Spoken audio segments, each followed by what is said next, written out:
everyone, it's Lynn. Welcome back to Tarot Posh. So it's still Scorpio season, so I'm going to do a quick card pull for Scorpio. Here we go. I'm using the John Holland Psychic Tarot Oracle deck. I already have a card flying out. Destiny. This is Wheel of Fortune, Destiny. Now, when you look at this card, it's like so many different versions of yourself to choose. I feel like, you know, it's almost like the Wheel of Fortune. You're spinning it and you're figuring out which version of yourself you want to step forward with, okay? You've been through a lot of conflict and defeat. 5 is a number, I always say, of what? Changes, challenges, and chaos. But 10 is the energy you're in, and you're dealing with overcoming that conflict and defeat, of wanting to run and hide, and you're really stepping into your own energy and being proud of it for once in a long time. And yeah, that is what's going on here. We have light, okay? Sun card, success, energy, returning to innocence, returning to the true version of yourself that you are. So definitely, Scorpio, this reading is positive for you. And here we are, the Death card, equivalent to the Death card. Doesn't mean death, it means transformation. This is your card. This is a significant reading and a message coming through to say, Scorpio, this is a life-changing time for you. And you also do have material harvest with the 9 of Earth here. That is a transformation, stepping into like every good thing in the material world, navigating those goals that you want to accomplish. But we also have to do that after purging emotional loss. There could be an anniversary of a past thing coming up for you with emotional loss here, and also with the conflict and defeat. So I'm going to say that you need, with the balance card here, you need to find balance. You need to find like an equilibrium in this process for yourself.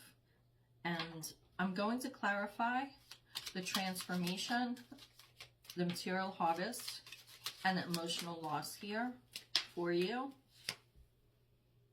There's a lot of nostalgia related. I feel like, you know, and always, and I just said this in another reading, when we have our birthday, it's like going through an annual review, but as we get older, you're not only looking at what the past year happens, you're looking at like what the past 10, 15, whatever.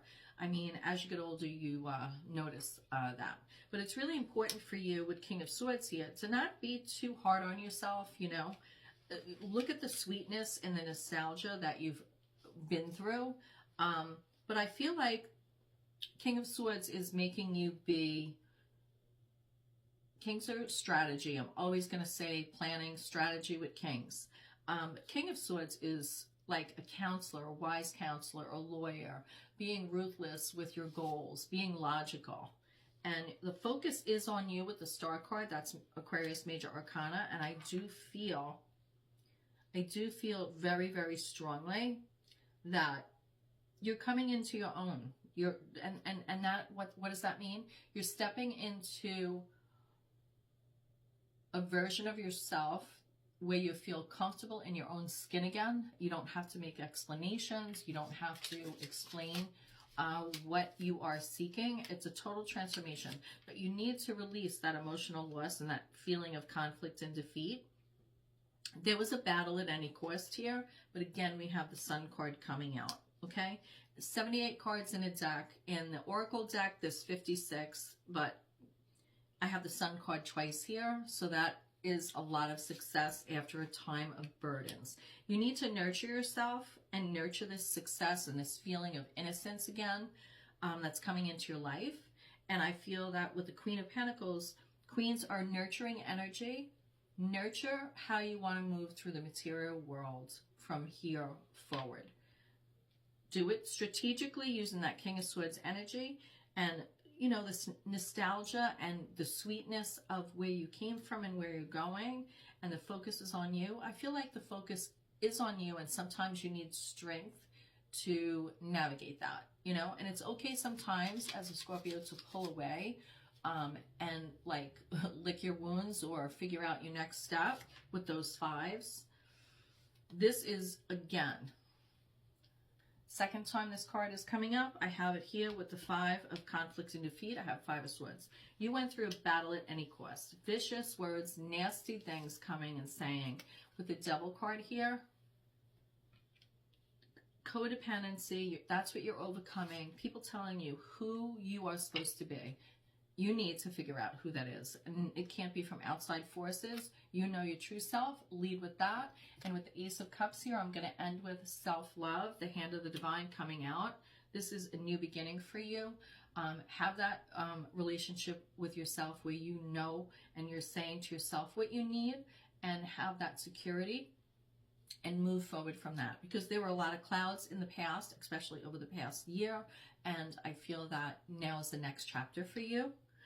And you know, emotions sometimes are hard to deal with the moon card, Pisces card here. There could be a Pisces around you that's involved with that. 8 of swords is, you know, when there's too much emotion, it's putting you in your head and making you too analytical, but you need strength to overcome that. This is the year, right? And we have the Lion and the Lamb with strength, right? You could be fierce, vicious, or you could be like, all right, I don't need to pick your battles. That's that Leo message there, to have that strength.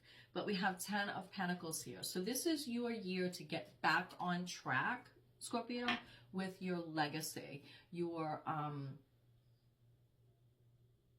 who you are and the imprint you want to leave in the world after you're gone. Well, I know you're going to live another 150 years, of course, but it's really important for you to set up those long-term goals for your own comfort and not for everybody else outside of you. So this year is your year. So namaste. I pray you find your way. I'll see you next time. Bye.